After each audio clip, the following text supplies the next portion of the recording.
김민아의 시사 위키.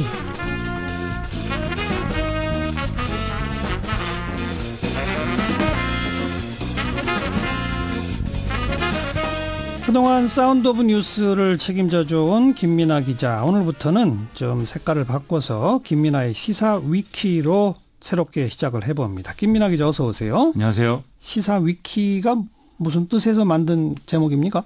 뭐 인터넷에 위키피디아라고 있지 않습니까? 예. 그래서 뭐 인터넷판 이제 백과사전인데요. 기존의 백과사전과는 달리 뭐 집단지성 이런 걸 통해서 좀 다양한 지식과 정보가 제공되는 그런 이제 형태의 백과사전이죠. 그렇죠. 그래서 우리도 좀 다양한 사통팔달한 뭐 뉴스 백과사전을 표방한다. 예. 그래서 이름을 시사위키로 한다고 한다는데요. 제가 그동안 말이 너무 많았기 때문에 한번 마음대로 말해봐라, 이런 취지도 있는 것 같습니다. 어떤 뉴스 하나만 단편적으로 전하는 게 아니라 백과사전식으로 한번 망라해본다, 이 말이군요. 그렇습니다. 좋습니다. 오늘 첫 번째 다룰 뉴스는요? 일단 사법농단, 이 뉴스를 좀 다뤄봐야 될 것 같은데요. 오늘 지금 전국 법관 대표회의 지금도 열리고 있죠. 그렇습니다. 예. 양승태 전 대법원장 시절에 이른바 사법행정권 남용에 대해서 이제 입장을 내야 되는데, 이 입장을 정하는 데 상당한 진통이 좀 있는 것 같습니다. 지금 열리고 있는 전국 법관 대표회의는 뭔지? 일단 전국 법관들의 의견을 수렴하기 위한 단위다, 이렇게 보시면 되겠는데요. 일단 전국 법원에서 대표 판사를 파견하는 이런 형식으로 이루어지는데, 오늘 모인 대표 판사들이 이제 119명이 된다고 합니다. 근데 이게 뭐 제도적 근거가 있는 그런 모임은 아닌데, 양승태 전 대법원장 재임 시기에 상설화를 약속한 바 있다고 하는 거거든요. 예. 그래서 뭐 다른 형태의 판사회의나 법원장 간담회, 이런 임의적인 모임보다는 지금 공식성이 훨씬 강한 그런 모임으로 해석이 되고 있습니다. 그렇죠. 전국 일선의 법원에서 판사들이 모여가지고 거기서 자기들끼리 대표를 뽑고, 그죠? 그렇습니다. 그 뽑힌 판사들이 파견돼서 그런 거네요. 그렇습니다. 네. 지금 오늘 회의의 최대 쟁점은 결국 검찰 고발할 거냐 말 거냐, 이거죠. 그렇습니다. 이 회의는 아무래도 검찰 고발 목소리가 다른 이제 그 회의들보다는 많을 것으로 기대가 됐었는데, 여전히 검찰 고발에 반대하는 목소리들이 뭐 있는 그런 상황이죠. 그리고 또 이 결론을 논하기 위해서 먼저 논의해야 할 것들이 많다고 합니다. 예를 들면 조사위원회가 공개하지 않은 문건들, 이거는 어떻게 할 것인가, 이런 문제들인데요. 네. 법원행정처는 회의장에서 일단 열람을 하는 그런 방식을 제안을 했는데, 뭐 일부 판사 대표들은 여전히 전체 공개가 필요하다, 이런 주장을 하고 있다고 합니다. 계속 이렇게 갑론을박해서 아직도 회의가 안 끝난 거네요. 그렇습니다. 근데 검찰에 고발하는 방안 말고도 국회가 국정조사를 하고 또 거기서 문제가 된 판사들을 국회가 탄핵할 수 있잖아요. 그렇죠. 이것도 하나의 방법이라는 얘기가 이미 오래전부터 나왔잖아요. 그렇습니다. 그래서 아마 이 안도 오늘 좀 심도 있게 다뤄지는 상황인데, 국회가 사실관계를 먼저 파악을 해야 된다는 거죠. 그래서 만일 국정조사에서 심각한 문제가 드러나면 뭐 연루된 판사들에 대해서 국회가 탄핵 소추를 하면 된다, 이런 얘기인데요. 네. 결국은 검찰이 법원 문제에 손대는 거는 좀 최소화하자, 이런 취지로 봐야 되겠습니다. 그러면 국회가 맡게 되면 절차적인 요건은 어떻게 됩니까? 일단 국정조사 자체는 재적 국회의원 4분의 1 이상이 요구하면 진행할 수 있기 때문에 뭐 여당이 결심을 하면 이것은 실행될 가능성이 크다고 봐야 될 것 같고요. 판사 탄핵 소추는 재적 의원 3분의 1 이상이 발의를 하는데, 이 과반수 찬성으로 의결하게 돼 있거든요. 그래서 이거는 현실적인 정책 조건을 따져보면 발의는 가능한데 뭐 실제 탄핵은 되는 것이냐, 이건 좀 아슬아슬할 수 있다, 이렇게 봐야 될 것 같습니다. 네. 법원 문제를 검찰이 건드리는 것은 안 좋으니 국회가 맡자. 근데 국회로 떠넘기게 되면 또 이게 정치적 논란 대상으로 되는 또 그런 부담도 있을 거고, 참 골치 아픈 문제인데. 그런 상황이죠. 만약 국회가 법관 탄핵을 하더라도 그 별개로 또 형사적 절차는 필요하다는 목소리도 있죠. 그렇습니다. 이게 이런 절차를 거치더라도 이제 법적 책임을 정확히 묻기 위해서는 결국 수사가 필요한 거 아니냐라는 얘기인데요. 그러자면 사법부가 동의할 수 있는 수준의 좀 무게감 있는 인사가 특검을 맡는 그런 방안도 고려해 봐야 된다, 이런 얘기 나오고 있습니다. 특검만까지도. 네. 그리고 오늘 일부 언론 보니까 새로운 얘기가 있는데, 과거 법원행정처의 기조실장이 우병우 전 민정수석하고 비밀 회동을 했었다면서요? 경향신문의 오늘 보도인데요. 2015년에 양승태 대법원장과 박근혜 대통령이 독대를 하지 않습니까? 근데 일주일 전에 임종원 당시 법원행정처 기조실장이 우병우 민정수석을 청와대에서 만났다는 것이죠. 네. 이때가 이 원세훈 전 국정원장 사건을 대법원이 전원일치 판단으로 파기환송하고 이제 보름이 불과 지난 시점이었기 때문에 결국 이게 뭐냐, 이런 데 의문이 의문이 제기된다는 것입니다. 네. 이런 만남 자체가 이례적인 거죠? 그렇습니다. 그래서 일반적인 기준으로 보면은 뭐 둘이 만날 이유가 없는데 만났기 때문에 이게 아마 특별한 내용이 있었을 수밖에 없다. 그리고 그 내용이라는 것은 지금 계속 문제가 되는 대로 상고법원 도입 문제였을 것이다. 이 얘기죠. 예. 또 이 보도가 중요한 이유는 대법원 특별조사단의 이 조사 과정에서 임종원 당시 기조실장이 우병우 수사과의 만남을 부인한 바 있거든요.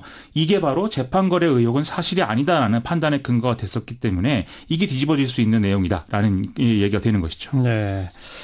아무튼 전국 법관 대표자 회의 어떤 결론을 낼지 궁금하고 변호사들은 시국 선언도 했죠. 오늘 이제 전국 변호사 2,000명 이상의 이름을 올린 시국 선언이 발표가 됐는데요. 사법부 독립을 위해서 자체 해결이 필요하다. 이 원칙은 맞지만 현재 내부 갈등과 분열만 가중되고 있어서 법원 내부에서 해결할 수 없는 상황이다. 이렇게 현실을 진단을 하고 있습니다. 또 이대로 가면 법원뿐 아니라 변호사에 대한 불신으로 이어져서 법조계 전체가 붕괴될 수 있다. 검찰 수사가 필요하다. 이런 내용인데요. 이런 상황인 만큼 좀 안이하게 대응하는 그런 모습을 보여서는 안 되지 않겠는가 이런 생각을 좀 해봅니다. 지금 안이한 상황은 전혀 아닌데 결심을 해야죠. 맞습니다. 예. 자, 오늘 두 번째 다룰 이슈는요. 7월부터 300인 이상 사업장부터 주 52시간 근무제가 실시되는데요. 근로시간에 포함되는 경우와 아닌 경우가 무엇인지에 대해서 혼란이 있다. 그런데 이럼에도 불구하고 정부의 가이드라인이 안 나오고 있다. 이 얘기를 지난주에 전해드린 바 있죠. 예. 계속 이런 지적이 있다니까 고용노동부가 과거 판례들을 이제 그 분석을 해서 가이드라인의 형태로 오늘 언론에 공개를 했습니다. 그 가이드라인 좀 소개해 주세요. 어떤 건 근로시간이고 어떤 건 아닌 겁니까? 일단 근로시간이란 근로자가 사용자의 지휘감독 아래 종속돼 있는 시간이다. 이렇게 규정을 하고 있는데요. 사용자의 지휘 감독은 명시적인 것뿐 아니라 묵시적인 것까지 포함한다. 이렇게 되어 있습니다. 그래서 노동자가 지휘 감독에서 벗어나서 자유롭게 이용할 수 있는 시간은 이제 휴게 시간으로 봐서 이거 노동 시간이 아니고 자유롭게 이용할 수 없는 시간은 노동 시간으로 봐야 된다. 이런 기준이라는 거죠. 좀 사례를 들어서 좀 설명해 주세요. 예를 들어서 아파트 경비원의 경우 야간 휴게 시간이 지금 있는데요.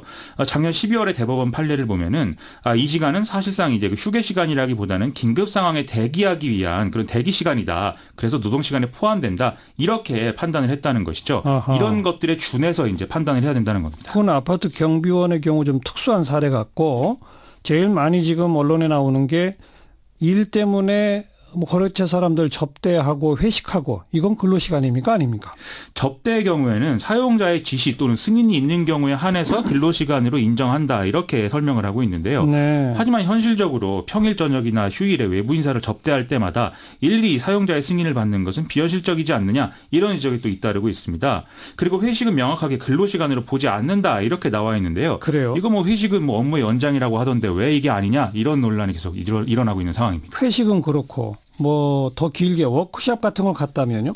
워크숍의 경우에는 업무 수행 능력 증진 이런 것을 위한 세미나, 토의 이런 걸 이제 근로시간으로 인정한다 이렇게 되어 있는 건데요. 하지만 친목도모 활동 시간이 있다면 그것은 근로시간으로 인정이 안 된다 이렇게 나와 있거든요. 그런데 이게 현실적으로 명확히 좀 구분이 되는 거냐는 의문이다 이런 반론들이 또 나오고 있습니다. 이야, 워크숍을 가서 몇 시간 세미나하고 몇 시간 친목도모 했으면 몇 시간만 근로시간이다. 그렇죠. 그렇게 따져야 된다는 거죠. 알쏭달쏭하네요. 그렇습니다. 이게 사실 정부가 모든 경우에 대해서 기준을 다 일률적으로 내놓기 어려운 것도 사실인데요. 아무래도 사업장별로 서로 상이한 환경에 놓여 있다. 이 특성을 좀 감안을 하면 역시 노사 합의로 기준을 만들어 나가는 게 당분간 필요한 상황이긴 합니다. 고용노동부도 오늘 그런 설명을 좀 덧붙였었습니다. 노사 합의로 현장에 맞게 만들어라. 그렇습니다. 근데 노조가 없거나 이런 경우 참 문제가 될 수도 있네요. 그렇죠.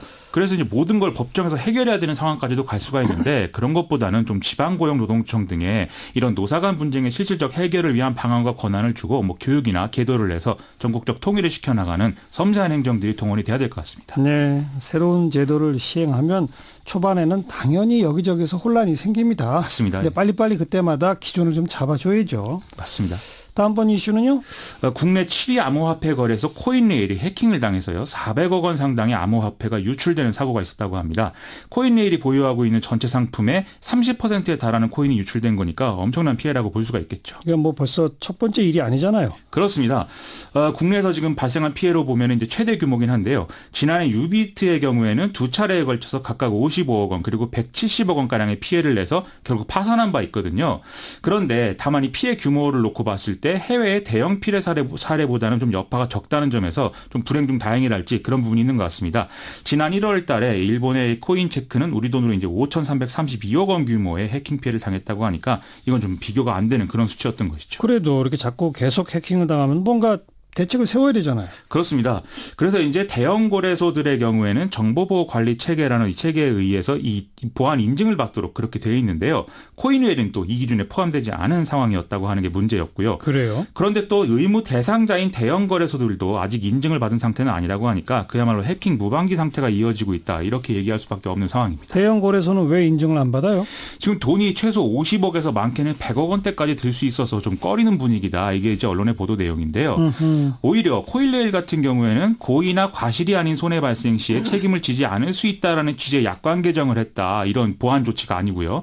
그래서 더 논란에 휘말리고 있는 상황입니다. 또 이 코인레일보다도 규모가 덜한 거래소들도 지금 많이 있는 상황인데 이런 곳에는 뭐 거의 말할 필요도 없는 그런 이제 열악한 상황이겠죠. 아무튼 암호화폐 문제입니다. 큰 문제죠. 수고하셨어요. 고맙습니다. 김민아 기자였어요.